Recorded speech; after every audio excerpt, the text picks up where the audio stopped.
2020년 12월 19일 토요일 제1독서 판관기 13장 2절에서 7절, 24절에서 25절의 말씀입니다.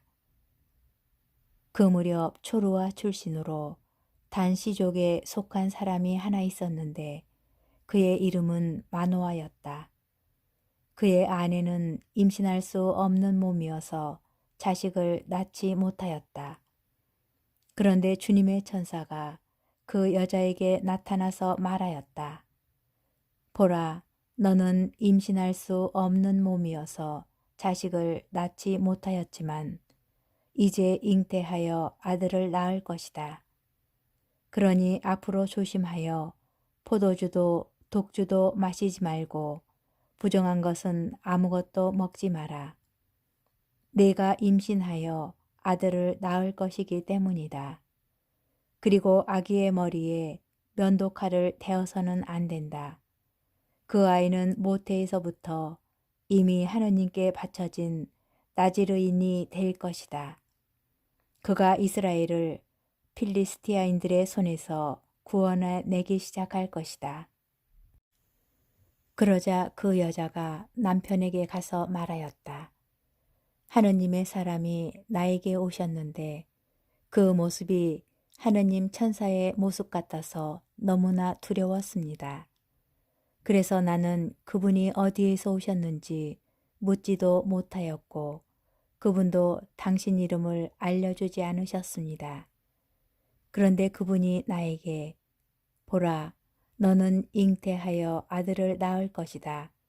그러니 앞으로 포도주도 독주도 마시지 말고 부정한 것은 아무것도 먹지 마라. 그 아이는 모태에서부터 죽는 날까지 하느님께 바쳐진 나지르인이 될 것이다 하고 말씀하셨습니다. 그 여자는 아들을 낳고 이름을 삼손이라 하였다. 아이는 자라나고 주님께서는 그에게 복을 내려주셨다. 그가 초루아와 에스타올 사이에 자리 잡은 단의 진영에 있을 때 주님의 영이 그를 움직이기 시작하였다. 주님의 말씀입니다. 복음, 루카복음 1장 5절에서 25절의 말씀입니다. 유다 임금 헤로데 시대에 아비아조에 속한 사제로서 즈카리아라는 사람이 있었다. 그의 아내는 아론의 자손으로서 이름은 엘리사벳이었다. 이 둘은 하느님 앞에서 의로운 이들로 주님의 모든 계명과 규정에 따라 흠없이 살아가는 사람들이었다. 그런데 그들에게는 아이가 없었다. 엘리사벳이 아이를 못 낳는 여자였기 때문이다. 게다가 둘 다 나이가 많았다. 즈카르야가 자기 조차례가 되어 하느님 앞에서 사제 직무를 수행할 때의 일이다. 사제직의 관례에 따라 제비를 뽑았는데 그가 주님의 성소에 들어가 분향하기로 결정되었다. 그가 분향하는 동안에 밖에서는 온 백성의 무리가 기도하고 있었다. 그때 주님의 천사가 즈카르야에게 나타나 분향제단 오른쪽에 섰다. 즈카르야는 그 모습을 보고 놀라 두려움에 사로잡혔다. 천사가 그에게 말하였다. 두려워하지 마라, 즈카르야야. 너의 청원이 받아들여졌다. 내 아내 엘리사벳이 너에게 아들을 낳아줄 터이니 그 이름을 요한이라 하여라. 너도 기뻐하고 즐거워할 터이지만 많은 이가 그의 출생을 기뻐할 것이다. 그가 주님 앞에서 큰 인물이 될 것이기 때문이다. 그는 포도주도 독주도 마시지 않고 어머니 태중에서부터 성령으로 가득 찰 것이다. 그리고 이스라엘 자손들 가운데에서 많은 사람을 그의 하느님이신 주님께 돌아오게 할 것이다. 그는 또 엘리야의 영과 힘을 지니고 그분보다 먼저 와서 부모의 마음을 자녀에게 돌리고 순종하지 않는 자들은 의인들의 생각을 받아들이게 하여 백성이 주님을 맞이할 준비를 갖추게 할 것이다. 스가랴가 천사에게 제가 그것을 어떻게 할 수 있겠습니까? 저는 늙은이고 제 아내도 나이가 많습니다. 하고 말하자 천사가 그에게 대답하였다. 나는 하느님을 모시는 가브리엘인데 너에게 이야기하여 이 기쁜 소식을 전하라고 파견되었다. 보라, 때가 되면 이루어질 내 말을 믿지 않았으니 이 일이 일어나는 날까지 너는 벙어리가 되어 말을 못하게 될 것이다. 한편 스가랴를 기다리던 백성은 그가 성소 안에서 너무 지체하므로 이상하게 여겼다. 그런데 그가 밖으로 나와서 말도 하지 못하자 사람들은 그가 성소 안에서 어떤 환시를 보았음을 알게 되었다. 그는 사람들에게 몸짓만 할 뿐 줄곧 벙어리로 지났다. 그러다가 봉직 기간이 찾아 집으로 돌아갔다. 그 뒤에 그의 아내 엘리사벳이 잉태하였다. 엘리사벳은 5달 동안 숨어 지내며 이렇게 말하였다.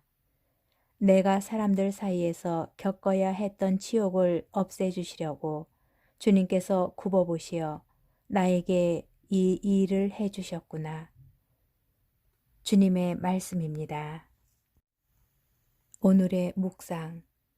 오늘 독서는 삼손의 출생에 대한 신비로운 이야기입니다.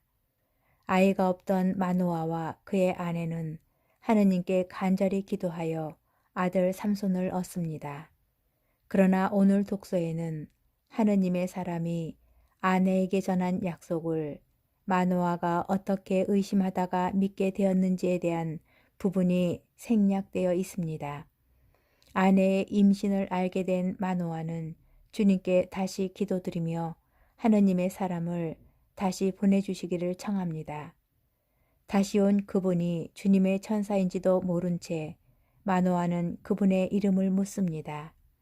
그러나 천사는 이름 대신 그것은 신비한 것이라는 답을 주었고 그제야 마노아는 신비한 이 일을 하시는 분 주님께 제사를 바칩니다.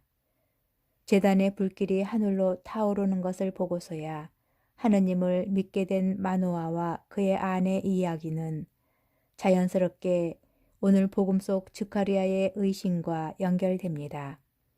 의롭고 흠없이 살아온 스가랴와 그의 아내 엘리사벳은 마노아 부부처럼 아이를 가지지 못하였고 나이도 많았습니다. 그런데 스가랴가 사제로서 성전에서 봉헌하려는 순간 천사가 엘리사벳의 잉태 사실과 아이의 소명을 계시합니다. 그러나 스가랴는 자신이 늙었고 아내 엘리사벳도 나이가 많다는 현실적인 이유로 천사의 말을 의심합니다. 결국 그 의심의 대가로 스가랴는 벙어리가 되었습니다. 제사 때 하늘로 올라가던 불길을 보고 믿게 된 마노아와 달리 스가랴는 혀가 굳어 하느님의 말씀을 전할 수 없게 되었습니다.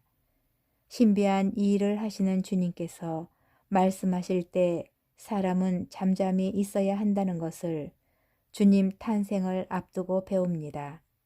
하느님 말씀을 귀 기울여 듣고 마음에 새기며 조건 없이 따른다면 참된 행복이 주어집니다. 행복하십니다. 주님께서 하신 말씀이 이루어지리라고 믿으신 분.